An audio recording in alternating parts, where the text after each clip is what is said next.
2014 साली माननीय मोदीजी देशाचे पंतप्रधान होईपर्यंत या सगळ्या प्रचाराचा आरोप प्रत्यारोपाचा पॉझिटिव्ह किंवा निगेटिव्ह परिणाम व्हायचा.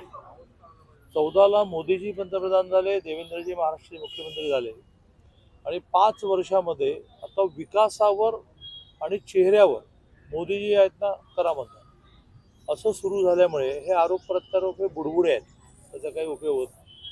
मला परवा प्रचारामध्ये ग्रामीण भागामध्ये एक अतिशय आता ज्या आजीबाईंना भेटले त्या आजीबाई भेटल्या, मला एक काम कराल का म्हटलं बोला. तर मोदीजींना सांगा की तुमचं चिन्ह कमळ बदलून मोदीजी करा, आम्हाला ते सोपं पडेल. इतका मोदीजींचा करिश्मा असल्यामुळे तो बिहारमध्ये दिसला. प्रत्येक वेळेला नाचता येईन अंगणवाकडे तसं आताही होणार आहे की मतचोरी वगैरे. पण ह्यांना कळतच नाही की मोदीजींनी त्यांच्या एका अर्थाने आयुष्यभर सामाजिक राजकीय काम अतिशय प्रामाणिकपणे पारदर्शकतेने करून एक विश्वास लोकांमध्ये निर्माण केला. त्यामुळे आरोप प्रत्यारोपामध्ये ते होत राहतात. दादा, प्रभाग 24 मध्ये आठवडीची लढाई आहे. गणेश बिडकरांच्या मतदारसंघामध्ये 3 ते 4 ठिकाणी मशीन बंद पडल्या. एक तासभर वाया गेलाय, तासभर वाढवून मिळावा अशी मागणी त्यांनी आयोगाकडे केली. हे साधारणतः नियम आहे की 5:30 वाजता जे कोणी कॅम्पसमध्ये आत राहतील त्या सगळ्यांना टोकन मिळून रात्री 12-1 पर्यंत मतदान करून घेण्याची पद्धत आहे. त्यामुळे सगळं नीट होईल. गणेश बिडकर आणि त्यांचे अन्य 3 सहकारी प्रभाग 24 मध्ये अतिशय चांगल्या मार्जिनने विजय होतील. प्रभाग 23 मध्ये सुद्धा भारतीय जनता पार्टीचे सगळे उमेदवार विजय होतील.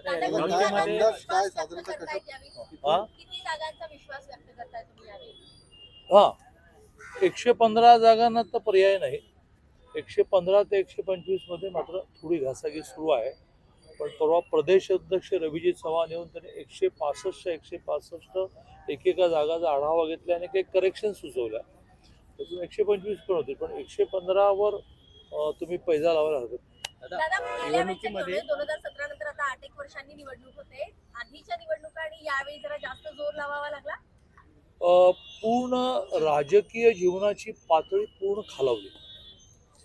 आता माझ्यासारखा जो वयाच्या 20व्या वर्षी घर सोडून संघटना वाढीसाठी देशभर फिरणारा कार्यकर्ता हे सगळं बघून व्यथित होत असला तरी मी त्याला नाईलाज तो क्या इलाज अशा भूमिकेत पाहतो. किंवा समाजामध्ये एकूणच वातावरण जे बिघडलं आहे त्याचा राजकीय क्षेत्रावरही परिणाम आहे. पण तो जरा जास्तच परिणाम सगळ्यांनी सिरियसली विचार केला पाहिजे. वारंवार मी असं म्हणत असतो की ह्या राज्याचे प्रमुख 10 नेते आहेत, त्याने एकदा बसून सगळं बोलायचं काय, वागायचं काय.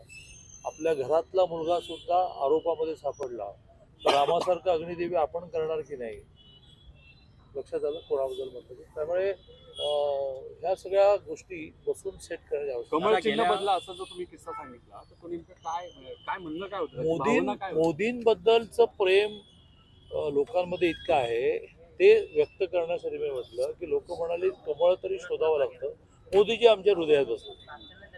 मग आम्हा अडाणी माणसांना आज गेल्यानंतर कमळ शोधण्यापेक्षा मोदी शोधणं सोपं.